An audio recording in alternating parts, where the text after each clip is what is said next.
This highway leads to the shadowy tip of reality. You're on a through route to the land of the different, the bizarre, the unexplainable. Go as far as you like on this road. Its limits are only those of the mind itself. Ladies and gentlemen, you're entering the wondrous dimension of imagination. Next stop, the Twilight Zone.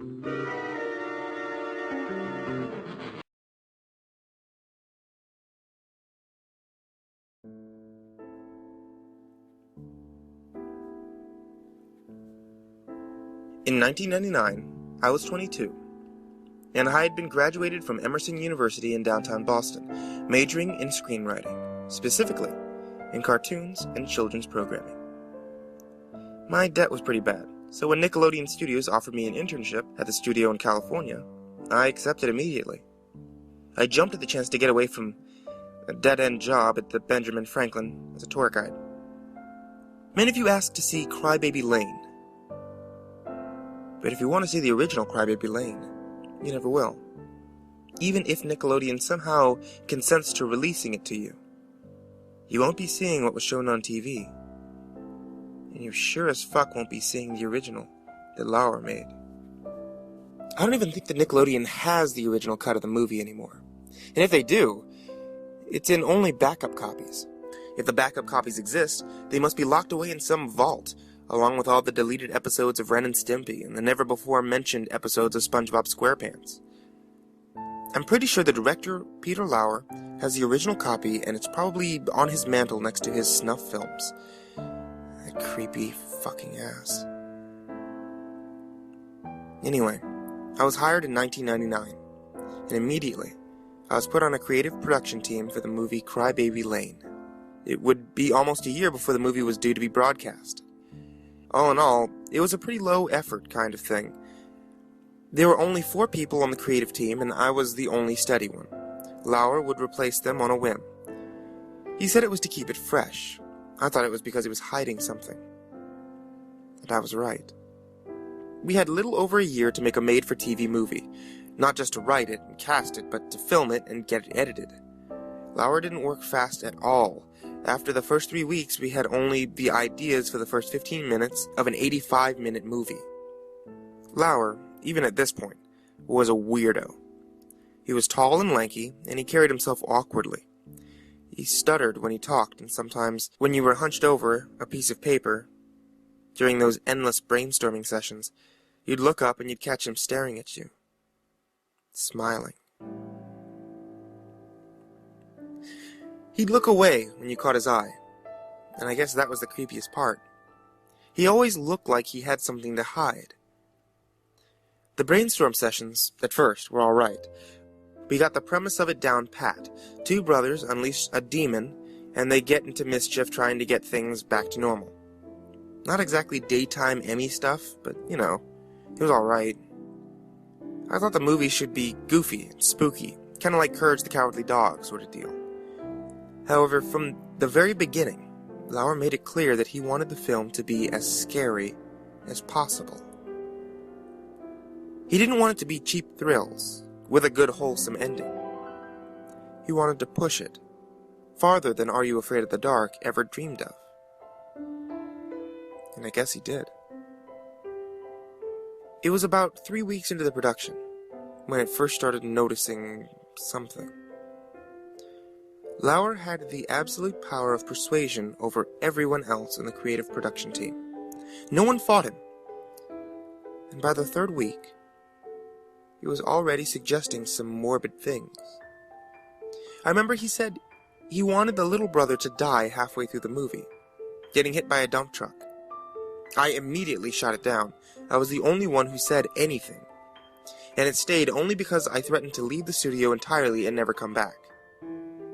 At first, cannibalism and other fucked up shit was kept to be a joke and tasteless comments. But as time went on, it became more and more overt. I'd give him an idea, which most of the time he would end up using, like, how about the movie starts with a morbid undertaker who reads them stories? To which he'd reply, yeah, and then he can cut them up into little pieces and force-feed them to his dog.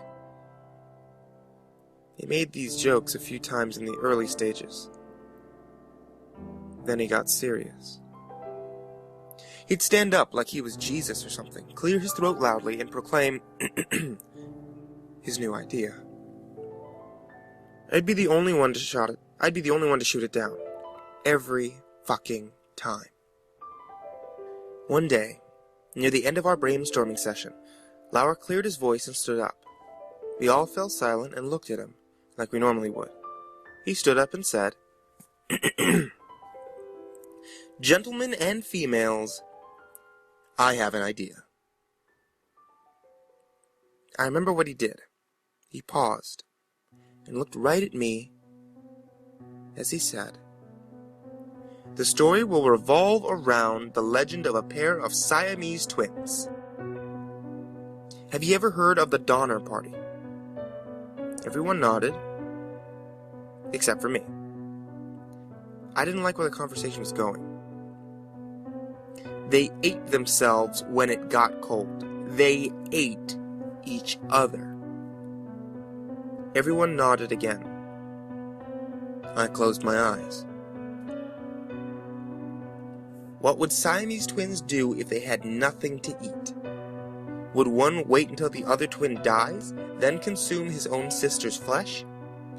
Would they claw out each other's eyes until one of them died, then dine upon them like a vulture tearing at the skin of a dead deer? I don't know. It is interesting indeed. I didn't know what the fuck I was hearing. I opened my eyes and looked around the room. No one was fucking moving. Everyone's eyes were on Lauer except for mine. But when I looked at him, he was still staring at me. Children like violence. They revel in it. Children like to be scared, so we'll scare them. Won't we, Johnny? He leaned over the table, getting pretty damn close to my face. His breath smelled like decaying shit. I stared back at him. I think you're fucked up, to be honest. He smiled, then backed away. Oh, I'm fucked up, all right. But you have to be fucked up to survive in this cutthroat world.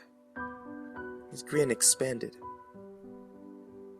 Literally, right now, I'm going to show you some pictures that will spark some of your imaginations. He got up and locked the door from the inside. I stood up and said, "What the fuck are you doing?"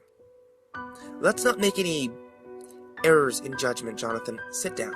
"No, sit." For some reason, I did. Lauer pulled out one of those shitty overhead projectors. He turned on the switch. Then he shouted in an unnaturally high and semi-frantic voice, "This is the fucking muse! We need to continue with this pro-fucking-duction. This is what every child should see." His eyes bulged in his head. He put the image down on the glass surface of the overhead. It was silent. The image was in black and white, but it was grainy. I could vaguely make out a boy lying on a brick floor, his arms cut off, his bloody little nub, black dots. The only thing that was clear was his face. He was bleeding from the mouth. Lauer almost threw the paper off the overhead, slamming down another one. It was a zoomed-in shot of the boy's face. It was in color. The blood trickled from his open mouth onto the brick floor, his eyes shut. Grimy blood underneath his eyebrows and eyelashes. Then his eyes opened, and I screamed. No one else in the fucking room did, and it died in infancy, the shrillness ringing in the air. The pupils were completely black. The rest of the eye was normal. The longer I stared, the more the eye opened, widening and widening until it looked like the skin above his eyebrows and eye sockets were going to rip in half. Then they started to bleed. Blood started to trickle. And I swear to God, I could hear it. More. Now it was like a full-blown stream. More. More, until the brick on the floor was a lake of blood. I could hear it. Like I was hiking and I came across a stream, and now I could smell the kid. I could fucking smell his rot. I leaned underneath the table and vomited. When I rose back up, the image was gone. Everyone else in the room was expressionless. Lauer turned on the lights. "You may go," he said, unlocking the door. I walked through those fucking doors and I never came back. This happened near the end of the brainstorming process, and by the time I left, the casting was done and the script was almost fully written. They were desperately behind schedule. I think Lauer planned it that way so that there wouldn't be time to properly edit.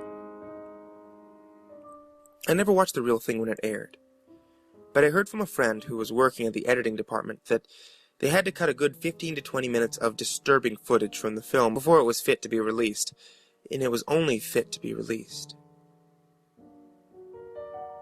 They didn't have enough time to check the footage frame by frame. I guess he got his wish, unless they cut every single scene that had the pictures in them. Every child watching Crybaby Lane has an unconscious memory of those pictures. And I weep for them, I really do.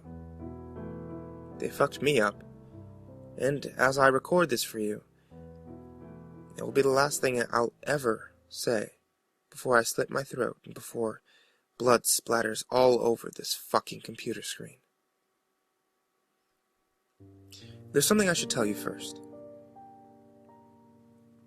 Early on, Lauer posted an idea of the two brothers capturing a squirrel, putting said squirrel in a jar, and slowly drowning it before filling the jar with sand and dropping it into the bottom of a pond. Soon after this was suggested, Sandy from SpongeBob SquarePants appeared in tea at the tree dome. Lauer also suggested in one scene of his movie a man with a squid-like nose to take off his pants in front of the two boys and rape them off camera, but heavily implied. Squidward soon appeared as the major character in SpongeBob SquarePants.